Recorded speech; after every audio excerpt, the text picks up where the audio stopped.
ওলামা একরামকে যারা ধর্ম ব্যবসায়ী বলে দূরে ঠেলে দিয়েছে, সেই জাতি বিভ্রান্ত হয়েছে। ইন্নাল হামদুলিল্লাহ ওয়াসসালাতু ওয়াসসালামু আলা মান লা নাবিয়্যা বা'দা, আম্মা বা'দ। কথা বলতেছিলাম ঈমান বিধ্বংসী কুফরি মতবাদ হিজবুত তাওহীদ নিয়ে। ইনশাআল্লাহ আজও কুফরি মতবাদ হিজবুত তাওহীদ নিয়ে কিছু কথা বলবো। একটা কথা না বললেই নাই।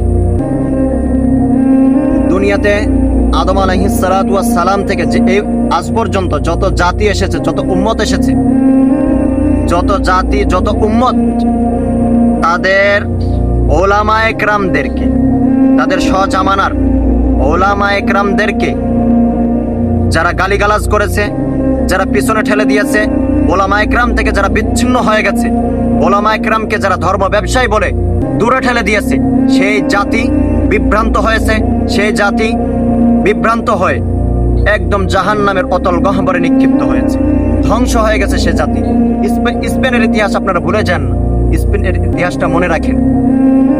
তো আমি বলতেছি যে এই হিজবুত তাওহীদ, কুফরি মতবাদ হিজবুত তাওহীদ এর অনুসারীরা আমাদের এই জামানার হক্কানে ওলামা একরামদেরকে তারা ধর্ম ব্যবসায়ী বলে আখ্যা দিচ্ছে, ধর্ম ব্যবসায়ী বলে তারা প্রচার প্রসার করতেছে।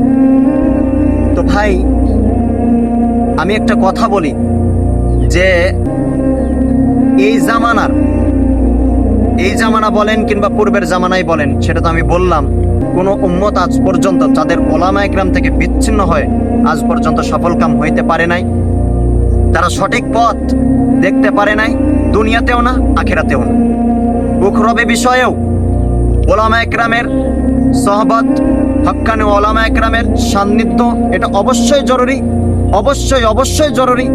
এবং দুনিয়াবি ক্ষেত্রেও উখরবি জীবনটাকে সুন্দর করার জন্য দুনিয়াবি ক্ষেত্রেও এই হক্কানি ওলামা একরামের সহবত, সান্নিধ্য, নসিহা এটা অবশ্যই প্রয়োজন।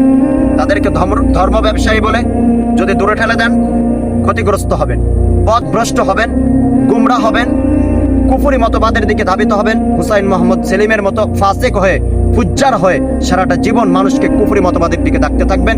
এই অবস্থায় যদি মারা যান, বেঈমান হয়ে যদি মারা যান, সাথে সাথে জাহান্নাম আপনার জন্য অপেক্ষা করতেছে। সেজন্য এই কুফরি মতবাদ থেকে দূরে থাকতে হবে।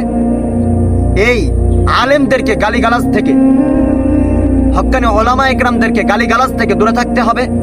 তাদেরকে কাছে টেনে তাদের সান্নিধ্যে যে তাদের সহবত নিয়ে তাদের নসিহাগুলা আমাদের জীবনে বাস্তবায়ন করে প্রতিটা নসিহা মানে আমাদের জীবনে অক্ষরে অক্ষরে 100% পালন করতে হবে।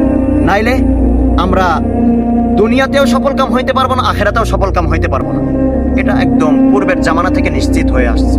বিদায় ওই হুসাইন মোহাম্মদ সেলিমের ঈমান বিধ্বংসী কুফরি মতবাদ হিজবুত তাওহীদের দিকে না গিয়ে, তাদের এই কথা দিকে ভ্রুক্ষেপ না করে ওলামা একরামের কথার দিকে মনোযোগী হন, ওলামা একরামের সান্নিধ্যে আসেন।